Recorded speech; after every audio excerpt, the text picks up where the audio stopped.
Alone. ये कहानी है दो जुड़वा बहनों की। सीमा जब प्रेग्नेंट थी उसके पेट में दो लड़कियां जुड़वा थी। सूर्य ग्रहण की वजह से सीमा की कुछ गलतियों के कारण वो चिपकी हुई पैदा हुई थी। डॉक्टर ने सीमा से कहा, सीमा जी देखिए, हम इन दोनों में से किसी एक बच्ची को बचा सकते हैं अगर इन दोनों को अलग कर दिया जाए। अगर ये दोनों इसी तरह चिपकी रही तो दोनों जिंदा रहेगी। सीमा डॉक्टर की बात सुनकर डॉक्टर से बोलती है, नहीं डॉक्टर, आप इनको अलग मत करना, मैं ऐसे ही पालूंगी दोनों को, मुझे मेरी दोनों बच्ची चाहिए। डॉक्टर सीमा की बात मान लेता है और उसे वैसे ही दोनों बच्ची दे देता है। सीमा उन दोनों को पाल पोस कर बड़ा करती है। वो दोनों एक जैसी दिखती थी। दोनों छोटे से बड़े हुए, साथ में स्कूल गए, कॉलेज गए। दोनों हमेशा एक दूसरे को हर अच्छी बुरी चीजों के लिए सपोर्ट करते थे। एक दिन वो दोनों वायलिन सीखने के लिए क्लास में गए थे तो वायलिन वाले मास्टर ने उन दोनों से कहा, देखो चारू और लता, ये तुम लोगों के बस की बात नहीं है। जरा सी भी चूक हुई तो एक का गला कट जाएगा। मास्टर जी, आप फिक्र मत करिए, हम लोग ने आज तक हर इम्पॉसिबल चीज को पॉसिबल किया है। चारू और लता दोनों वायलिन बजाना शुरू करते हैं और मास्टर खुश हो जाते हैं उनसे। फिर चारू और लता दोनों ही एक जगह जाकर बैठ जाते हैं। जहाँ वो लोग बैठे थे वहाँ एक लड़का भी बैठा था। वो लड़का चारू और लता की तस्वीर बना रहा था। लता चारू से बोलती है, चारू, लगता है वो हमारा मजाक उड़ाने के लिए हमारी तस्वीर बना रहा है। चल जाकर देखते हैं क्या बनाया है उसने। ठीक है लता, चल देखते हैं, अभी उसे सबक सिखाते हैं। वो दोनों वहाँ जाती है और तस्वीर को देखती है। उस लड़के ने उन दोनों की बहुत अच्छी तस्वीर बनाई थी। वो दोनों मुस्कुराती है और वहाँ से चली जाती है। उस लड़के को चारू से प्यार हो जाता है। कुछ दिन ऐसे ही एक दूसरे से मिलते मिलते वो लड़के से चारू और लता दोनों को भी प्यार हो जाता है। लेकिन वो लड़का चारू को पसंद करने लगा था। एक दिन रात में अचानक से उन दोनों के कमरे में वो लड़का आता है। उसका नाम अर्जुन था। वो चारू के लिए एक चेन लेकर आता है। तभी लता सोने का नाटक करने लगती है। चारू अर्जुन से बोलती है, अर्जुन, तुम इतनी रात में यहाँ क्या कर रहे हो? जाओ यहाँ से, लता जाग जाएगी।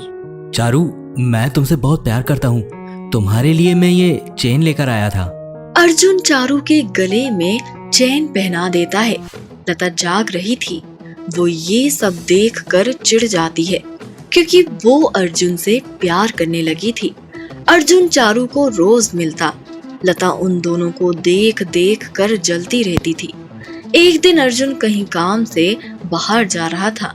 वो चारू से मिलने उसके घर आता है, लेकिन वॉचमैन उसको अंदर जाने ही नहीं देता है। वो बाहर से खड़े होकर चारू को आवाज देने लगता है, चारू, चारू, प्लीज एक बार मिल लो, मैं अब 2 साल बाद आऊंगा। चारू, प्लीज एक बार अपना चेहरा दिखा दो। लता अर्जुन से चिढ़ने लगी थी, इसलिए वो चारू को टॉर्चर करना शुरू कर देती है। वो चारू को उससे मिलने नहीं दे रही थी। अर्जुन चिल्लाता रह गया, लेकिन लता अपनी जिद पर अड़ी रही। चारू उससे बहुत विनती करती है कि एक बार मिल लेने दो उससे, लेकिन वो नहीं मानती। अर्जुन चले जाता है और चारू रोने लगती है और रोते रोते लता से बोलती है, तुम ऐसा क्यों कर रही हो? एक बार मिलने बोला था, तुमने मिलने नहीं दिया। अब मुझे तुम्हारे साथ ऐसे जुड़े हुए नहीं रहना है। तुमने मुझे टॉर्चर करके मेरी जिंदगी को नरक बना दिया है। मैं अलग होना चाहती हूँ अब तुमसे। क्या बोली चारू?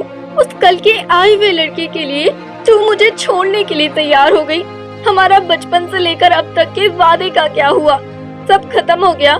तू ऐसा नहीं करेगी, समझी? गुस्से में लता चारू को पकड़कर धक्का मार देती है।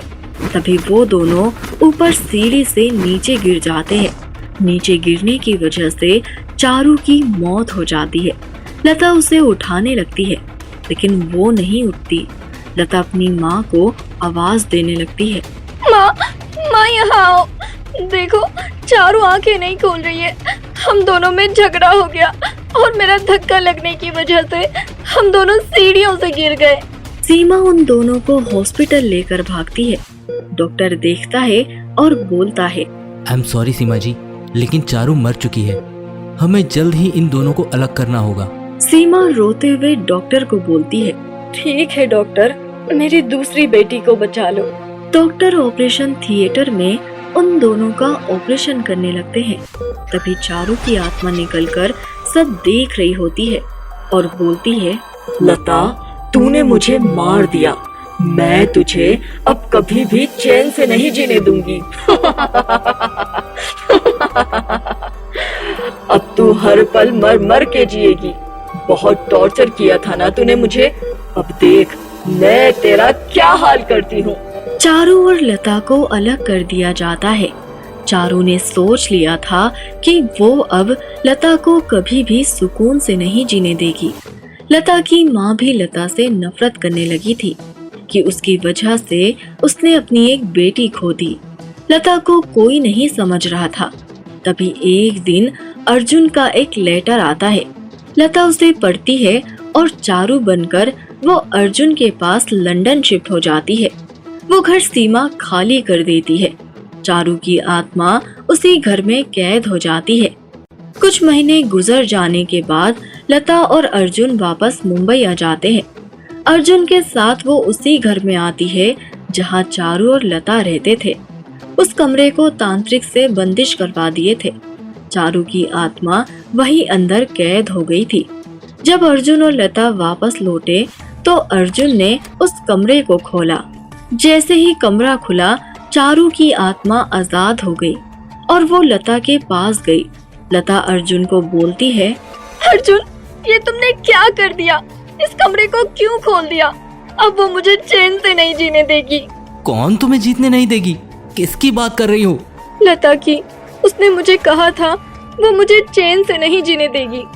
ऐसा कुछ नहीं है चारू, ये सब तुम्हारा वहम है। रात होती है। वो दोनों अपने अपने कमरे में चले जाते हैं। लता लाइट बंद करती है और लेट जाती है। तभी उसे पंखे पर चारू लटकी हुई दिखती है। वो डरकर चिल्लाने लगती है, अर्जुन, अर्जुन, वो यही है। मैंने कहा था ना वो मुझे चैन से नहीं जीने देगी। देखो वो ऊपर पंखे पर लटकी है। चारू, वहाँ कोई नहीं है। तुम्हें सोशियोलॉजी हो गई है। तुम कल ही डॉक्टर के पास चलो। अर्जुन उसे ऐसा बोलकर वहाँ से चले जाता है। लता अब भी डर रही थी। वो पूरी रात बैठकर ही निकालती है। अगले दिन की सुबह जब लता उठती है तो चारू की आत्मा उसे फिर से दिखाई देती है। इस बार चारू का चेहरा एकदम भयानक दिखता है। वो डरकर बेहोश हो जाती है। अर्जुन उसे हॉस्पिटल लेकर जाता है और डॉक्टर को बोलता है, डॉक्टर, लता का कहना है कि उसे उसकी मरी हुई बहन दिखती है। क्या ऐसा हो सकता है? नहीं, ये सोशियोलॉजी है। ऐसा कुछ नहीं होता। जो हम सोचते हैं वो सब दिखता है। लता के साथ भी यही हो रहा है। अर्जुन डॉक्टर की बात सुनकर लता को सब बताता है। वो भी मान लेती है डॉक्टर की बात को। वो दोनों घर पहुंचते हैं। घर पहुंचते ही चारू उसे दरवाजे पर खड़ी हंसती हुई दिखाई देती है और उसको बोलती है, मुझे मार कर खुश हो रही थी ना बहुत, अब तुझे रोज मरता हुआ देखूंगी मैं इस तरह। लता अपनी आंखें बंद कर लेती है और सोचती है ये उसका वहम है और कमरे में चले जाती है और लेट जाती है। तभी चारू उसके ऊपर चढ़कर उसका गला दबाने लगती है। लता जोर जोर से चिल्लाती है, चारू, मुझे छोड़ दो। मैंने जानबूझकर तुम्हें नहीं मारा था। वो सिर्फ एक एक्सीडेंट था। हम दोनों ही सीढ़ियों से गिरे थे। तुम मर गई गिर के। उसमें मेरी क्या गलती है? चारू, प्लीज मुझे छोड़ दो। नहीं, तूने जानबूझकर ये सब किया है। तू मुझसे मेरा सब कुछ छीनना चाहती थी। तूने अर्जुन को भी मुझसे छीन लिया। मैं तुझे नहीं छोड़ूंगी। तुझे भी मरना होगा। चारू लता का गला दबाने लगती है। लता चिल्ला रही थी।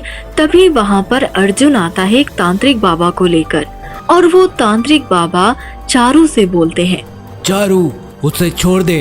वो बेकसूर है। उसने तुझे नहीं मारा है। ए तांत्रिक, तूने मुझे एक बार कैद कर चुका है। लेकिन इस बार तू मेरा कुछ नहीं बिगाड़ सकता है। अब मैं और शक्तिशाली हो गई हूँ। तू गया तांत्रिक, तू इसको बचाने आया था ना, अब तुझे कौन बचाएगा? चारू तांत्रिक बाबा को उठाकर फेंक देती है। घर की पूरी लाइट तोड़ फोड़ देती है। अर्जुन को भी उठाकर फेंक देती है। तांत्रिक बाबा मंत्र पढ़ना शुरू करते हैं। तभी लता तांत्रिक बाबा को बोलती है, रुक जाए बाबा। चारू, तुम्हें लगता है ना तुम्हें मुझे मार कर ही शांति मिलेगी? लो, मार दो मुझे। वैसे भी मुझे ऐसे रोज रोज के मर के नहीं जीना है। मैंने कभी भी तुम्हारा गलत इस्तेमाल नहीं किया। अर्जुन के भी साथ रही तो तुम्हारे नाम से माँ भी मुझसे नफरत करने लगी थी। तुम्हारे मरने के बाद से अर्जुन को कुछ भी नहीं पता था। मैं चारू बनकर उसके साथ रहने लगी। मैंने हमेशा तुमको मर के भी जिंदा देखा, लेकिन तुम्हें लगता है कि मैंने गलत किया है ये सब करके, तो मुझे अभी मार दो। लता ये बोलकर रोने लगती है। तभी वहाँ सीमा आ जाती है और चारू से बोलती है, चारू बेटी, लता को छोड़ दे। इसने कुछ भी नहीं किया है। मैंने भी गलती कर दी थी इसे समझने में। मैं अपनी एक बेटी को खो चुकी हूँ। मुझसे मेरी दूसरी बेटी को अलग मत करो। माँ, इसने मेरा अर्जुन मुझसे छीन लिया। मैं इसके साथ जीना चाहती थी, इसने सब कुछ खत्म कर दिया। चारू, मैंने लता से प्यार किया तो चारू समझकर ही किया। तुम मर के भी जिंदा थी। लता को अगर तुमने मारा तो मैं भी मर जाऊंगा। लता को छोड़ दो। चारू सबकी बातें सुनकर शांत हो जाती है और वहाँ से चले जाती है। उसे मुक्ति मिल जाती है और लता और अर्जुन शादी कर लेते हैं।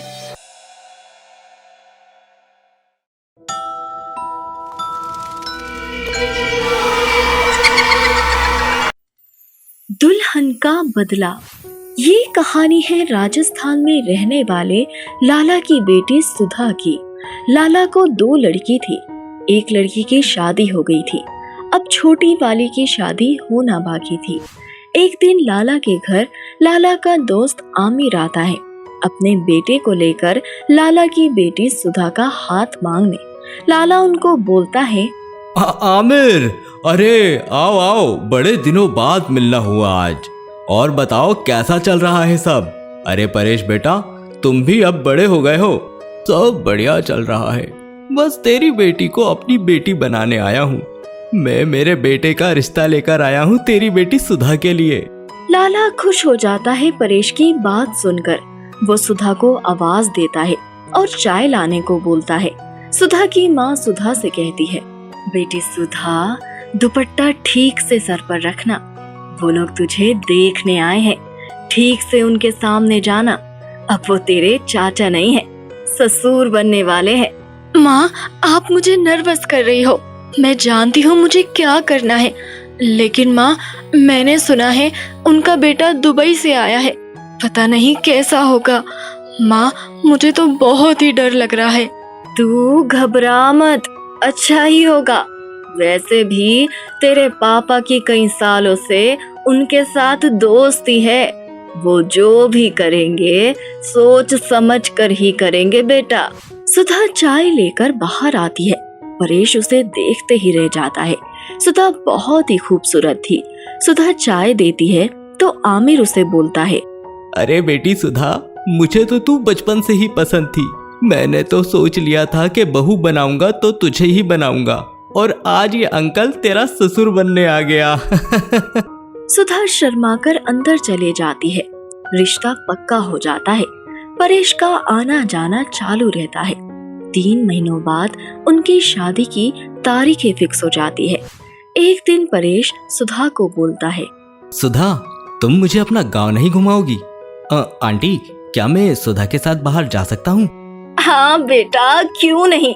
अब तो जल्द ही तुम हमारे दामाद बनने वाले हो। तुम दोनों जाकर घूम कर आओ। अरे सुधा, वो दामाद जी को ना तालाब भी दिखाना और अपनी बड़ी बहन सुमन से भी मिला लाना। वहीं पास में ही उसका घर है। जी माँ, ठीक है, हम जाकर आते हैं। सुधा परेश को पूरा राजस्थान घुमाती है और फिर लास्ट में अपनी बहन सुमन के घर जाती है। पास ही में तालाब था। पहले वो दोनों वहां जाकर कुछ टाइम तक बैठते हैं, फिर सुमन के घर में जाते हैं। सुमन उन्हें देखकर खुश हो जाती है। सुधा, तू अचानक यहाँ? मैं बता भी नहीं सकती हूँ मैं कितना खुश हूँ। परेश, आप पहली बार मेरे घर आए हो, खाना खाकर ही जाना। दीदी, हम लोग सुबह से घर से बाहर है, खाना फिर कभी खा लेंगे, माँ इंतजार कर रही होगी।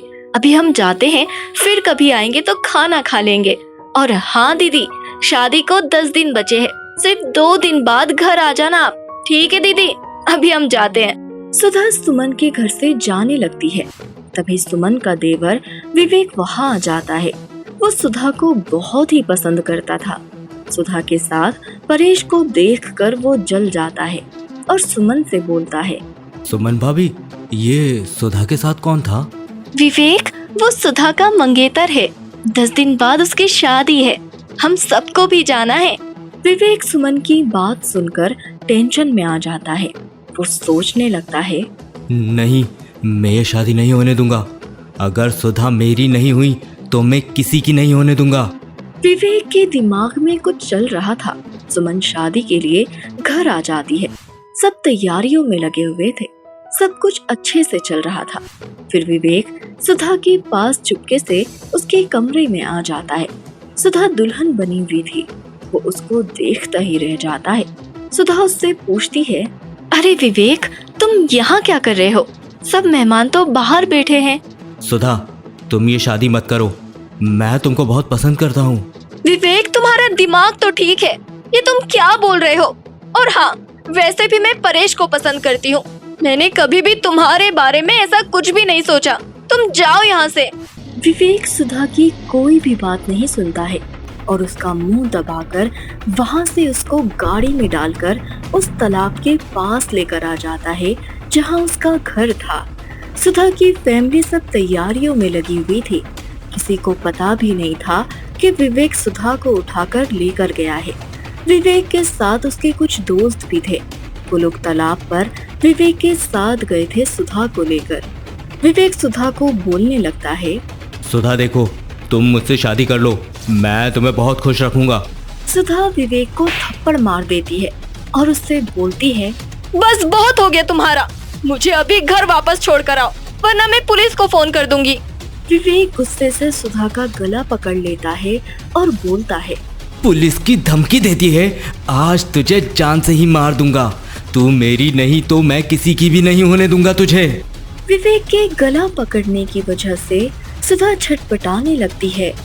वो बहुत कोशिश करती है अपने आप को छुड़ाने की, लेकिन नहीं छुड़ा पाती है और वो मर जाती है।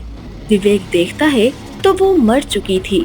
विवेक और उसके दोस्त सुधा को उसी तालाब में फेंक देते हैं और वापस सुधा के घर आ जाते हैं शादी अटेंड करने। वो लोग पर किसी को भी कोई शक नहीं होता है। तभी सुधा के पापा तुलसी के पास आते हैं और बोलने लगते हैं, सुधा की माँ, जरा जाओ और देखो सुधा बेटी रेडी हुई या नहीं।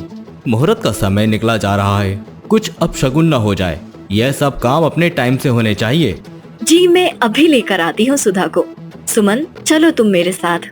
तुलसी और सुमन दोनों भी सुधा के कमरे में जाते हैं तो देखते हैं वहाँ सुधा नहीं रहती है। वो लोग टेंशन में आ जाते हैं। तुलसी सुमन से बोलती है, सुमन बेटी, सुधा कहाँ चली गई? आज उसकी शादी है, हम नीचे क्या बोलेंगे सबको? मुझे तो बहुत ही चिंता हो रही है। हम किसी को मुंह दिखाने के लायक नहीं रहेंगे अगर सुधा का पता नहीं चला तो। माँ, आप फिक्र मत करो, यही कहीं होगी। उसकी आदत थी हमेशा ऐसे ही छुप जाने की, वो सता रही होगी सबको। मैं अभी ढूंढती हूँ उसे। सुमन पूरे कमरे में ढूंढने लगती है, लेकिन सुधा कहीं पर भी नहीं मिलती है। वो लोग नीचे जाते हैं और सुधा के पापा को सब बताते हैं। सुधा के पापा ये सुनकर बेहोश हो जाते हैं। तभी वहाँ सुधा की आत्मा आती है और पूरे मंडप को आग लगा देती है। सब परेशान हो जाते हैं कि आग कैसे लग गई है। सब पानी डालने लगते हैं। विवेक और उसके दोस्त वहाँ से भागने की कोशिश करते हैं। तभी सुधा का एकदम डरावना चेहरा उनको सामने दिखता है। वो लोग डर जाते हैं और यहाँ वहाँ भागने लगते हैं। तभी सुधा उसके एक दोस्त का गला पकड़ती है और हवा में लटका देती है। वहाँ सब खड़े हुए मेहमान डर जाते हैं। सुधा की माँ, बहन और वहाँ के सब मेहमान देखने लगते हैं कि ये अचानक ऐसा क्या हो रहा है। तभी सुधा विवेक के दोस्त को बोलने लगती है, तुम लोगों ने मुझे मार दिया। आज मेरी शादी थी, मैं तुम में से किसी को नहीं छोड़ूंगी। सुधा विवेक के सभी दोस्तों को मार देती है। विवेक डरकर भागने लगता है। तभी सुधा की आत्मा सुमन के अंदर घुस जाती है। सुमन एकदम भयानक शक्ल वाली चुड़ैल बन जाती है और सबके सामने आ जाती है और विवेक की गर्दन पकड़ लेती है और विवेक को बोलने को बोलती है उसने जो भी उसके साथ किया था। बता यहाँ खड़े सभी लोगों को, तुमने मेरे साथ क्या किया, बोल। सुधा की आत्मा सुमन के अंदर चली गई थी। विवेक कुछ नहीं बोल रहा था। सुमन उसको उठाकर पटकना शुरू करती है। विवेक पूरा खून वाला हो जाता है। वहाँ सब परेशान थे कि सुमन विवेक को क्यों मार रही है। तभी लाला चिल्लाता है, सुमन बेटी, ये तुम क्या कह रही हो, छोड़ो उसे। तभी सुमन के अंदर सुधा की आत्मा बोलती है, पापा मैं सुमन नहीं हूँ, मैं सुधा हूँ। इसने मुझे किडनैप करके तालाब के पास लेकर गया और बोला कि ये मेरे से शादी करना चाहता है। मैंने मना किया तो इसने मेरा गला दबाकर मुझे मार दिया और वहाँ दीदी के घर के पास ले जाकर वहाँ तालाब में मुझे फेंक दिया। मैं इसको जिंदा नहीं छोड़ूंगी। सुधा के माँ पापा उसकी बातें सुनकर फूट फूट कर रोने लगते हैं और बोलते हैं, मेरी बच्ची, ये क्या हो गया? आज तेरी शादी थी, ये क्या हो गया? सुमन में से सुधा की आत्मा निकल जाती है और सुमन बेहोश हो जाती है। सुधा की आत्मा विवेक की गर्दन काट देती है और विवेक को मारकर वो जोर जोर से हंसने लगती है और सबको बोलती है, माँ पापा मेरी तो शादी नहीं हुई, आप लोग मेरी बॉडी उस तालाब में से निकालकर मेरा अंतिम संस्कार कर दो। सुधा की पूरी फैमिली उस तालाब पर जाते हैं और सुधा की बॉडी को पानी में से निकालते हैं। सुधा की बॉडी पूरी तरह से फूल गई थी। तुलसी अपनी बेटी सुधा को ऐसे देखकर बहुत ही जोर जोर से रोने लगती है। वो सब जन मिलकर सुधा का अंतिम संस्कार कर देते हैं और सुधा की आत्मा को भी शांति मिल जाती है।